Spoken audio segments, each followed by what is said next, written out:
세계적인 설교학 학자인 그 에머리 대학의 캔들러 디얼로지컬 세미너리에 있었던 토마스 롱의 책 중에 깊은 예배라는 책에 서문을 보게 되면 유년 시절의 추억을 통해서 예배의 의미를 잘 설명하고 있습니다.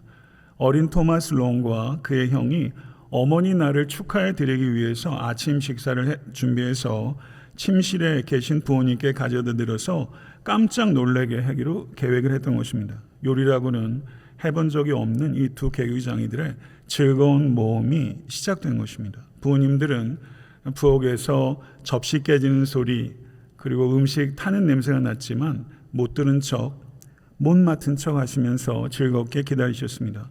그리고 마침내 음식이 준비되자 두 소년이 축하드립니다!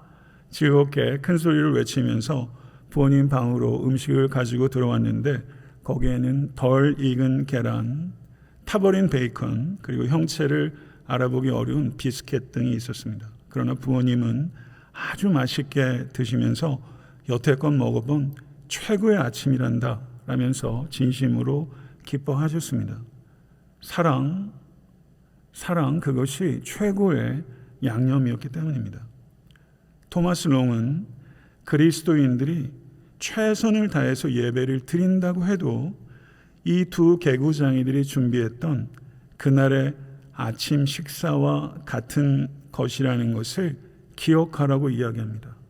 그리스도인들은 모두 부엌에 있는 어린 아이와 같다는 것입니다. 얼마나 유쾌하고 적절한 비유인지 제 마음에 쏙 들었어요. 사랑하는 성도 여러분, 예배드리는 우리들은 지금 부엌에 있는 어린 아이인 것입니다. 기억하시기 바랍니다. 그러면 성도님들께서는 어떤 음식을 준비하고 계십니까? 혹시 아무것도 준비하고 있지 않은 것은 아닙니까? 제가 담당한 요리는 설교입니다. 설 익은 계란과 같은 설 익은 설교를 한번 맛보시겠습니까? 코로나 확진으로 1월 24일이 돼서야 처음으로 주일 예배 설교를 하게 됩니다. 어떤 말씀을 전할까 많은 생각을 했습니다. 이 말씀 저 말씀을 묵상하고 이 책 저 책을 읽으면서 반쯤 읽다가 책을 몇 권을 덮었는지 모릅니다. 그래서 하나님께 기도했고 그 하나님께서 제 마음에 감동을 주신 말씀이 오늘 본 말씀 이사야서 55장입니다. 너희 하나님이 이르시되 너희는 위로하라 내 백성을 위로하라. 우리 모두에게 위로가 그 어느 때보다도 필요한 때입니다. 제 아내가 제게 묻더라고요. 언제 예전처럼 다 함께 하나님께 예배할 수 있을까요? 제가 뭐라고 할게요? 몰라. 나도 몰라. 그렇게 대답했어요. 성도 여러분, 마음 아프시죠? 예배당 보시면 마음이 아프시죠? 가정에서 영상으로 빈자리를 보시면서도 마음 아프시죠? 성도님도 저도 이 땅의 그리스도인들도 이 땅의 모든 사람들이 역사상 이렇게 위로가 필요한 때가 있었나 싶습니다. 오늘 설교의 제목은 그래서 거창하게 졌어요. 저를 한번 따라해 보세요. 긍휼과 용서의 대잔치. 긍휼과 용서의 대잔치. 그게 오늘 설교의 제목이에요. 오늘 본문에 대해서 베스터만이라는 구약학자가 이렇게 표현했습니다. 길거리의 장사치들의 호객하는 소리를 들을 수 있다. 하나님의 부르심을 길거리 장사치의 호객행위에 비유하다니요. 참 충격적이고 당황스러울 만큼 무례한 표현이라고 생각합니다. 그런데 생각하면 생각할수록 참 적절한 표현이라고 느껴졌습니다. 한번 보시죠. 하나님의 이 호객행위를. 오호라 너희 모든 목마른 자들아 물로 나오라. 돈 없는 자도 오라. 너희는 와서 사 먹되 돈 없이 값 없이 와서 포도주와 젖을 사라. 이 대단한 호객꾼의 이 긴박하고 절박한 호소가 느껴지십니까? 1절부터 7절까지 오라라는 말을 3번을 하고 있고 들으라라는 말 역시 3번 하고 있고 무려 20번이나 권유하고 있는 것입니다. 대잔치가 준비되어서 시작되니까 오라고 나오라고 들으라고 마시라고 먹으라고 얻으라고 찾으라고 부르라고 돌아오라고 이 대단한 호객꾼이 목이십니다. 도대체 여러분과 제가 뭐라고? 호객꾼이 이렇게 우리에게 호소하고 있는 거예요. 하나님께서는 모든 목마른 자들을 광범위하게 초대하십니다. 이 외침은 고스란히 우리 주 예수 그리스도의 외침이 됩니다. 사마리아 여인에게 주님께서 초청합니다. 내가 주는 물을 먹는 자는 영원히 목마르지 아니하리니 나의 주는 물은 그 속에서 영생하도록 솟아나는 샘물이 되리라. 초막절 마지막 날의 성전에서 주님께서 또 초청하십니다. 누구든지 목마르거든 내게로 와서 마시라. 나를 믿는 자는 성경에 이른 것 같이 그 배에서 생수의 강이 흘러나오리라. 광야를 여행하는 자에게 제일 중요한 건 물입니다. 애굽에서 나와서 가나안 땅에 갈 때도 물이 중요했고요. 바벨론에서 나와서 예루살렘으로 돌아가는 길에서도, 천국으로 가는 이 세상 순례길에서도 우리에게 가장 중요한 것은, 가장 필수적인 것은 물입니다. 목마름의 고통, 가장 큰 고통이라고 할 수 있습니다. 그런데 이 목마름이 우리에게 문제이지만 기회가 되기도 한다는 것입니다. 생수의 근원이신 하나님께 나아가기만 하면 이 목마름은 기회가 되는 줄로 믿습니다. 하나님께서는 돈 없는 자도 오라. 가장 필요한 것을 살 수 있는 돈이 없는 것입니다. 이민생활하면서 정말 필요한데 돈 없어 보셨던 적 있으십니까? 뭐 나야 못 먹고 못 입고 못 사고 해도 되지만 우리 자녀들에게 꼭 필요한 거, 공부하는 데 꼭 필요한 거, 근데 못 해주는 경우 참 있지 않습니까? 얼마나 속상합니까? 얼마나 비참합니까? 그런데 오늘 본문에 나오는 이 이상한 호객꾼은 돈이 없어도 문제가 안 된답니다. 오히려 이 이상한 호객꾼은 반기는 기색도 보여요. 그런데 오기만 하면 물만 주는 게 아니라 포도주도 주겠다, 젖도 주겠다. 이사야서 25장 6절을 한번 보세요.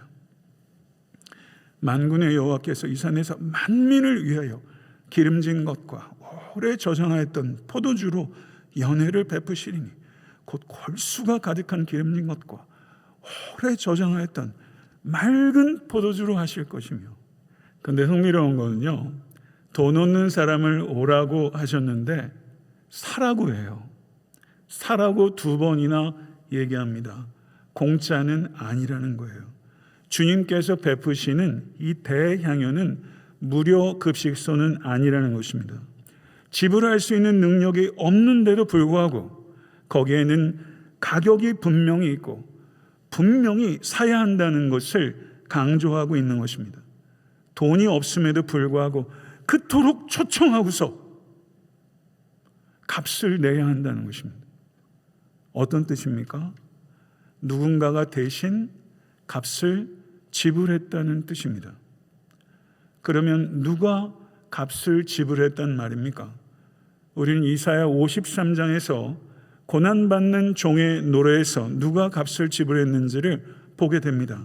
그가 찔림은 우리의 허물 때문이요 그가 상함은 우리의 죄악 때문이라. 그가 징계를 받음으로 우리가 평화를 누리고 그가 채찍에 맞음으로 우리가 나음을 받았도다. 우리는 다 양 같아서 그릇 행하며 각기 제 길로 갔거늘 여호와께서는 우리 모두의 죄악을 그에게 담당시키셨도다. 믿으십니까? 정말 믿으십니까? 아무 죄가 없으신 하나님의 아들 우리 주 예수 그리스도께서 보혈로 값을 치르셨기 때문에 긍휼과 용서의 대향연으로 우리가 초청을 받아 그 자리에 앉게 된 것입니다. 할렐루야. 그런데 성도 여러분, 2절과 3절을 보면 이와 같은 보혈로 값을 치른 대향연이 있는데 아직도 헛된 노력을 그치지 않고 헛되게 살아가는 사람들이 있다고 한탄합니다. 너희가 어찌하여 양식 아닌 것을 위하여 은을 달아주며 배부르게 하지 못할 것을 위하여 수고하느냐? 인생의 본질은 경제 문제도 정치 문제도 환경 문제도 다 중요하죠. 코비드-19 오니까 먹고 사는 거 얼마나 중요하고 어려워집니까? 정치 문제 머리가 지끈지끈하시죠? 환경 문제, 우리 때는 그렇다 치더라도 우리 자녀들 살아갈 세상 환경 걱정 안 됩니까? 중요한 문제예요. 그러나 이게 궁극적인 문제는 아니에요. 본질적인 문제는 의미의 문제입니다. 수많은 사람들이, 수많은 젊은이들이 꿈을 펼쳐보기도 전에 퍽퍽 자살해요. 생존할 방법이 없기 때문입니까? 생존의 의미가 없기 때문입니까? 우린 질문을 좀 바꿔야 합니다. 질문을 바뀔 때 삶의 방향이 전환되는 것입니다.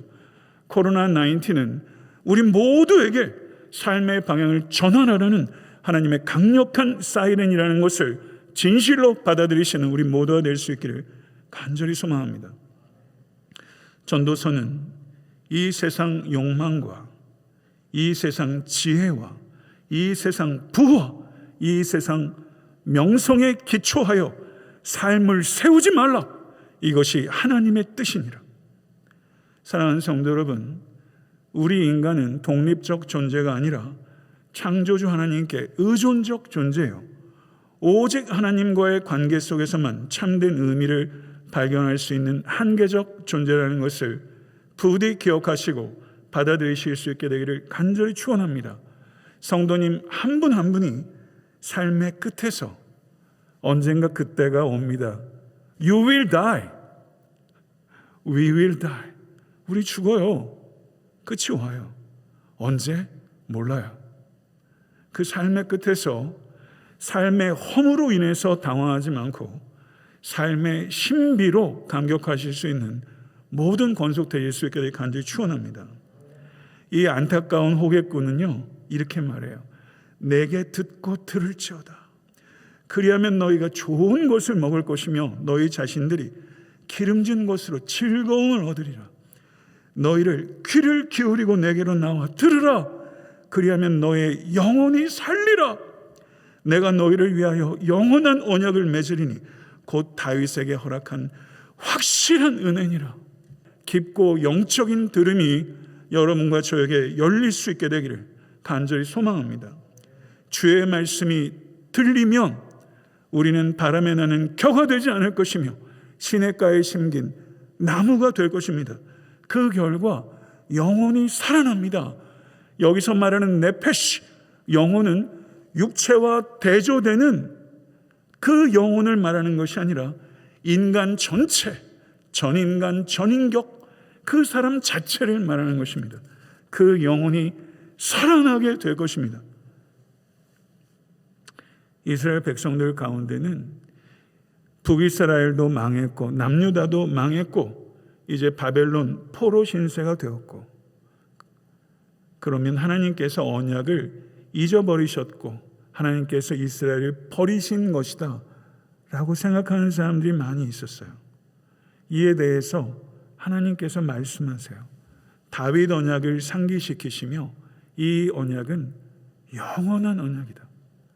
나의 은혜는 확실한 은혜다. 믿으십니까? 이사야서 54장 10절, 제가 이승호 집사님께 손편지 카드에 제가 써드린 구절이에요. 제가 올해 1월 달에 맞는 최고의 구절이에요. 이사야서 54장 10절 한번 읽으시면서 여러분의 영혼에 적지 않으시겠습니까? 이사야서 54장 10절 한번 읽으시고 외우세요. 우리 같이 한번 읽어보겠습니다. 산들이 떠나며 언덕들은 옮겨질지라도 나의 자비는 내게서 떠나지 아니하며 나의 화평의 언약은 흔들리지 아니하리라. 너를 긍휼히 여기시는 여호와께서 말씀하셨느니라. 사랑하는 성도 여러분, 하나님은 온 우주의 유일한 창조자이시며 하나님은 모든 역사의 유일한 통치자이십니다. 그러므로 하나님께서는 예배 받으시기에 합당하신 유일한 하나님이십니다. 하나님께서 말씀하십니다. 이사야서 46장 11절에 내가 말하였은즉 반드시 이룰 것이요 계획하였은즉 반드시 시행하리라. 하나님께서는 자신의 성품과 목적과 이름과 영광을 위하여 이스라엘에게 주신 약속, 교회에 주신 약속, 여러분과 저에게 주신 약속을 기억하시고 그 약속을 반드시 실행하시는 신실하신 하나님이십니다. 할렐루야. 4절과 5절의 말씀을 보면요, 역사적 다윗, 그리고 다윗의 후손으로 오신 메시아 우리 주 예수 그리스도에 대한 예언이에요. 4절과 5절 제가 읽겠습니다. 보라, 내가 그를 만민에게 증인으로 세웠고 만민의 인도자와 명령자로 삼았나니, 보라, 내가 알지 못하는 나라를 내가 풀을 것이며 너를 알지 못하는 나라가 내게 달려올 것은 여호와 내 하나님 곧 이스라엘의 거룩하신 이로 말미암음이니라. 이는 너를 영화롭게 하였느니라. 아멘. 이새의 뿌리에서 나온 싹이신 예수 그리스도, 그분이 십자가에 들리심으로 열방을 이끄셨으며 말일에 다시 오실 때 만방이 그에게로 모이게 될 줄로 믿습니다. 하나님께서는 값없이 생명을 얻을 수 있는 길을 우리에게 열어주시고 초청하셨지만 우리는 그 초청에 영적으로 도덕적으로 응답해야 하는 책임이 있는 것입니다. 그래서 주님께서 말씀하세요. 너희는 여호와를 만날 만한 때에 찾으라. 가까이 계실 때에 그를 부르라. 악인은 그의 길을, 불의한 자는 그의 생각을 버리고 여호와께 돌아오라. 그리하면 그가 긍휼히 여기시리라. 우리 하나님께 돌아오라. 그가 너그럽게 용서하시리라. 아멘. 시간과 기회가 한정되어 있다는 거예요. 만날 만한 때, 가까이 계실 때 긴급하게 찾으라는 거예요. 이사야서 45장 15절을 보게 되면 너무 좋은 말씀이에요. 같이 한번 읽어보시겠어요? 구원자 이스라엘의 하나님이여 진실로 주는 스스로 숨어 계시는 하나님이시니이다. 숨어 계시는 하나님이시니이다. 그러나 숨어 계시는 하나님은 자녀들에게 발견되기 원하시는 하나님이세요. 성은이 성애가 아직은 저하고 숨바꼭질 하자고 그래요. 아이들 숨어서 옷장에 들어갈 때 기쁘답니다. 그런데 아이들이 저를 찾아내면 더 기뻐요. 왜냐하면 아이들이 깡충깡충 뛰거든요. 얘들이 저하고 도대체 언제까지 숨바꼭질 할 날이 있을까요? 깡충깡충 뛸 날이 몇 해 남았겠어요. 벌써 아쉬워지는 거 있죠. 아이들이 나를 안 찾는 거예요. 그런데 하나님께서 이스라엘 백성이 나를 안 찾는구나, 슬프다고 표현하세요. 이사야서 9장 13절에요. 그리하여도 이 백성이 자기들을 치시는 자에게로 돌아오지 아니하며 만군의 여호와를 찾지 아니하는도다. 사랑하는 성도 여러분, 하나님을 찾으십니까? 하나님을 찾으십시오. 하나님께서 기뻐하십니다. 그리고 하나님께서 약속하세요. 신명기 4장 29절에요. 만일 마음을 다하고 뜻을 다하여 그를 찾으면 만나리라. 아멘. 하나님을 찾는 게 뭐예요? 회개와 연관되어 있어요. 하나님을 찾고 부르는 거는요, 악한 길과 악한 생각을 떠나서 여호와께로 돌아가는 게 하나님을 찾는 거예요. 누가 탕자예요? 탕자는 선물을 원하면서 선물을 주시는 아버지를 원하지 않는 게 탕자예요. 여러분과 제 신앙생활이 탕자 아닙니까? 우린 도대체 어떤 자녀입니까? 이스라엘 백성에게 정말 중요한 문제가 뭐예요? 나라가 망한 겁니까? 포로 생활인 겁니까? 그게 문제입니까? 아닙니다. 악한 길과 악한 생각에 사로잡혀 떠나지 않는 게 이스라엘의 문제예요. 이 문제를 풀지 않으면 다른 문제는 안 풀리는 것입니다. 악한 생각과 악한 길을 떠나는 게 코로나19에 시달리고 있는 이 참혹한 시대에 우리가 풀어야 되는 문제예요. 악한 생각과 악한 길에서 돌이켜 하나님께 돌아가는 게 없이 바벨론 탈출해서 예루살렘 가는 게 도대체 무슨 의미가 있냐는 것입니다. 이사야서 55장 8절과 9절, 이런 맥락에서 주신 말씀이에요. 우리 다 같이 한번 읽어보겠습니다. 이는 내 생각이 너희 생각과 다르며 내 길은 너희 길과 다름이니라. 여호와의 말씀이니라. 이는 하늘이 땅보다 높음 같이 내 길은 너희의 길보다 높으며 내 생각은 너희의 생각보다 높으니라. 이 말씀 정말 받아들이신 적 있으세요? 악인이, 아니 제가 제 길과 제 생각에서 돌이켜서 하나님의 길과 하나님의 생각으로 돌이키면 비록 완벽하게 하나님의 길과 하나님의 생각을 이해하지 못해도 우리는 이해할 수 없습니다. 완벽하게 이해 못해요. 그런데 하나님께서 완벽한 긍휼과 용서로 우리를 안아주신다고 약속하세요. 아멘. 이게 그 말씀이에요. 10절과 11절을 보게 되면요, 하나님의 길과 하나님의 생각을 내가 다 이해하고 헤아리지 못해도 진심으로 받아들였을 때 어떠한 결실이 여러분의 삶 가운데 일어나는지 하나님께서 보여주세요. 10절과 11절 한번 보겠습니다. 이는 비와 눈이 하늘로부터 내려서 그리로 돌아가지 아니하고 땅을 적셔서 소출이 나게 하며 싹이 나게 하며 파종하는 자에게 종자를 주며 먹는 자에게 양식을 준 것 같이 내 입에서 나가는 말도 이와 같이 헛되이 내게로 돌아오지 아니하고 나의 기뻐하는 뜻을 이루며 내가 보낸 일을 형통하리라. 아멘. 하늘에서 내려오는 비와 하늘에서 내려오는 말씀을 비교하고 있어요. 저는 이사야서를 오늘 설교 준비하면 40장부터 쭉 다시 한번 연구해 봤는데, 와, 정말 제가 뭐 문학을 알면 뭐 얼마나 알겠어요. 제가 아는 문학, 그렇지, 셰익스피어, 톨스토이, 도스토옙스키, 고르키, 뭐 한국 소설가들 한 100명, 시인들 한 100명 모아도 이사야서 40장부터 쭉 이어지는 이 소망과 위로의 메시지, 어느 소설가가, 어느 시인이 위로할 수 있겠나, 이런 생각이 들더라고요. 하늘의 비와 하늘에서 내려오는 말씀, 비가 종자와 양식을 주는 것처럼 하나님의 말씀은 성도들의 영혼 가운데 회개라는 종자를 심습니다. 그리고 하나님께로 돌아오면 복된 양식을 먹게 된다는 거예요. 12절과 13절을 보세요. 지금 이스라엘 백성은요, 나라가 망할 것이다, 포로될 것이다, 이런 역사적 상황을 직면하고 있어요. 코비드 19보다 훨씬 심각해요. 2차 세계대전 뭐 이런 것보다 더 심각한 상황이에요.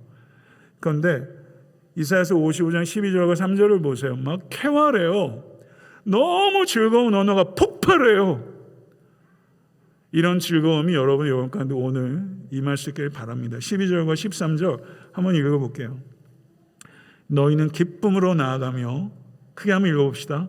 평안히 인도함을 받을 것이요 산들과 언덕들이 너희 앞에서 노래를 바라고 들의 모든 나무가 손뼉을 칠 것이며 잣나무는 가시나무를 대신하며 화석류는 진려를 대신하여 날 것이라. 이것이 여호와의 기념이 되며 영영한 표징이 되어 끊어지지 아니하리라. 여러분, 산이 노래하고 언덕이 노래해요. 이건 제가 본 만화에 나오는 얘기예요.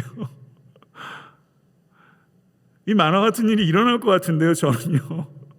이게 문자적으로는 아니더라도 온 피조세계가 구속받은 백성이 돌아올 때 산도 노래하고 언덕도 노래하고, 손뼉 치는 나무 보셨어요? 저주받은 나무들이 목재가 되고 유실수가 되고 상록수가 된답니다. 저주가 풀리고 생명이 충만해진대요. 신락원이 복락원이 되는 것입니다. 그래서 여호와의 위대한 명성이 온 만방에 가득하고 하나님의 승리가 선포되게 된다는 것입니다. 할렐루야. 믿으십니까? 정말 믿으십시오. 말씀을 맺겠습니다. 대단한 호객꾼이신 하나님, 그 하나님은 약속하세요. 그 하나님의 약속은 실현되는 약속이에요. 갈증에서 해갈로, 배고픔에서 배부름으로, 궁핍함에서 풍성함으로, 허망함에서 충만함으로, 슬픔에서 기쁨으로, 저주에서 축복으로, 죽음에서 생명으로, 오라! 나오라! 더 어떻게 긴박하게, 더 어떻게 절박하게 초청합니까? 사랑하는 성도 여러분, 이 초청에 지금 응답하십시오. 그리고 우리는 조금 더 나가야 돼요. 이 초청에 응답하는 것은 충분하지 않아요. 더 나가야 돼요. 저도 개척에서 이제 12년째 들어가잖아요. 언제까지 목회할 수 있을까? 이런 생각도 요즘은 해요. 목회의 반환점은 제가 돌았다, 이런 생각이 들어요. 마라톤에서 반환점 딱 들고 가는 순간 잘해야지, 이런 생각 들지 않겠어요? 제가 다짐했어요. 야, 시장판에서 물건 호객행위하는 사람들 저렇게 하는데 복음을 얘기하는 나는 도대체 무슨 호객꾼인가? 남은 목회하면서 나도 뜨거운 호객꾼이 되겠다. 부끄러움? 그런 거 없어. 우리 교회 호객꾼과 같은 교회가 되자고요. 복음 전하자고요. 아무리 외쳐서 오라고 해도 안 오면 어떡하겠어요? 근데 오라고 하는 교회가 성도가 되어야 되지 않겠습니까? 긍휼과 용서의 대잔치가 판이 벌어졌어요. 오라고, 나오라고, 들으라고, 마시라고, 먹으라고, 얻으라고, 찾으라고, 부르라고, 돌아오라고 외쳐야 하지 않겠습니까? 여러분, 그렇게 외치면요, 살맛 날 거예요. 그렇게 안 하니까 살맛이 안 나요. 그렇게 해야 살맛이 나요. 그렇게 하시겠어요?